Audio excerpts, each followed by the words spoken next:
Good morning, students. I am MRK. Today, class 10th Max, chapter 8, Statistics and Probability. Example sum பார்த்துக்கிட்டு இருக்கோம். 8.27.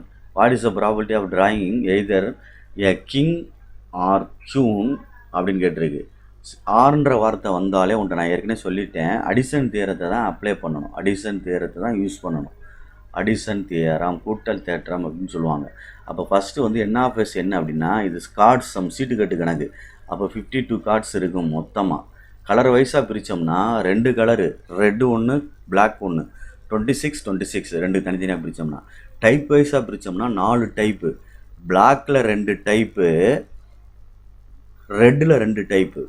பிளாக்கில் 2 type அப்படின்றது என்ன அப்படின்னா, ஒன்று கிளாவர் அப்படின்னு சொல்லுவாங்க, ஒன்று ஸ்பேடுன்னு ஒன்று சொல்லுவாங்க. ஸ்பேடு அப்படின்னு சொல்லுவாங்க. இந்த 3 பூ மாதிரி இருக்கும்ல, இதுதான் கிளாவர் அப்படின்றது. இது ஸ்பேடுன்றது இந்த வெத்தலை மாதிரி இருக்கும்ல இது, சரிங்களா? அதே மாதிரி ரெட்டில் வந்து 2 இருக்கும். ஒன்று டைமண்ட்னு சொல்லுவாங்க, ஒன்று ஆர்டின்னு சொல்லுவாங்க. ஹார்ட் அப்படின்னு சொல்கிறது, சரியா? இது வந்து பிளாக்காக இருக்கும். இதுவும் பிளாக்கு, இது ரெட்டாக இருக்கும் கலர். ஓகே, அப்போ என்ஆஃப்எஸ் வந்து 52. இது பிளாக்கில் 26, ரெட்டில் 26. இந்த டைப் வாரியாக பிரித்தோம்னா 13 13 13, சரிங்களா? ரைட். இதில் கிங்கு கேட்டிருக்கு. 4லேயுமே கிங் இருக்கும். ஆனால் கலர் என்ன கலர்னு கொடுக்கல. அப்போ 4 கிங் இருக்குதுன்னு அர்த்தம். கிங்கு வந்து 4 அப்படின்னு அர்த்தம். ரைட்டு. அதே மாதிரி கியூன்னு எத்தனை இருக்கும்? இதுலேயும் 4 இருக்கும். 4லேயும் இதில் ஒரு கியூன் இருக்கும், இதில் ஒன்று இருக்கும், இதில் ஒன்று இருக்கும், இதில் ஒன்று இருக்கும். 4 கலர் கொடுக்கல. சப்போஸ் பர்டிகுலராக ரெட் கிங் அப்படின்னு சொன்னால் 2 தான் இருக்கும். சப்போஸ் ரெட் கியூன் அப்படின்னா 2 தான் இருக்கும். இதில் தானே எடுக்க முடியும், இது வராதுல்ல. ஆனால் இவன் கலர் சொல்லாதனால டோட்டலாகவே இந்த பேக்குக்குள்ளே எத்தனை கிங் இருக்கும் அப்படின்னா, லெட், அதாவது ஏன்றது A be the event of getting a king, A be the event of getting, சரிங்களா? எழுதுகிறாள் எழுதிக்க. கெட்டிங் ஏ கிங் கார்டு அப்படின்னு எழுதிக்கல, கிங் அப்படின்னு எழுதினோம்னா என் ஆஃப் ஏ அப்படின்னு டைரெக்டாக எழுதிடலாம். 4.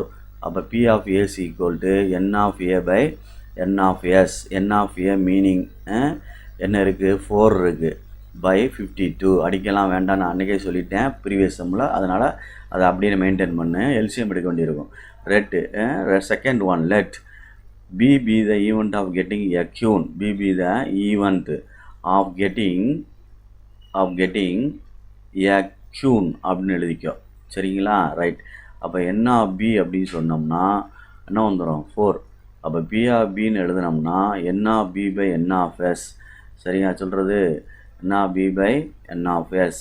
அப்போ என் ஆஃப் பி வந்து 4/52. ரைட்டு. இப்போ ரெண்டுக்கும் இன்டர்செக்ஷன் கண்டுபிடிக்கணும். ஏன்னா அடிஷன் தியரம் சொல்கிறது தம்பி உண்டு, நான் சொன்னது தான். அடிஷன் தியரம்ன்றது P of A union B is equal to, இந்த மாதிரி ஆர் சம்முக்கு இந்த ஃபார்முலா மெயின்டைன் பண்ணு, மறந்துடாத.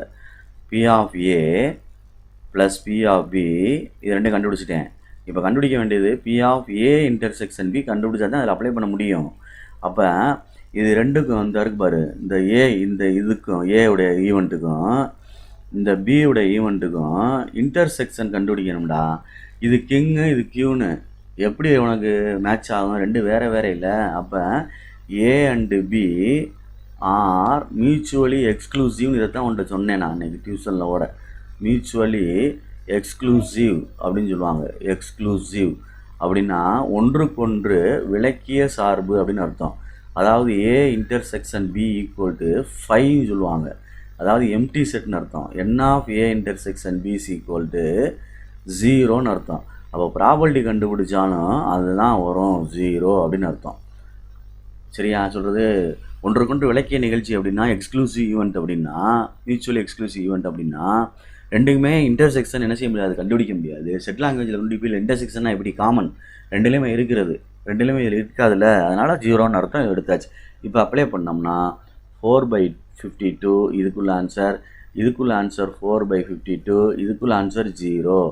Okay student. அப்போ காமனாக 52 எடுத்துட்டோம்னா மேலே 4 + 4, மேலே என்னது 4 + 4, அப்போ என்ன வந்துடும்? 8/52 அப்படின்னு அர்த்தம். இது அடித்தோம்னா என்ன ஆகும் பார், சரியா சொல்கிறது? அடித்து பார்ப்போமா? 4 2s are 8, 26 2s are, அடுத்து 2 2s are 4, 13 2s are 26. அப்போ ஆன்சர் என்ன வருது? 2/13 அப்படின்னு வருது. ஓகே ஸ்டூடெண்ட்ஸ், பார்த்து கேர்ஃபுல்லாக படிச்சுக்க, நிதானமாக படிச்சுக்க. தேங்க்யூ.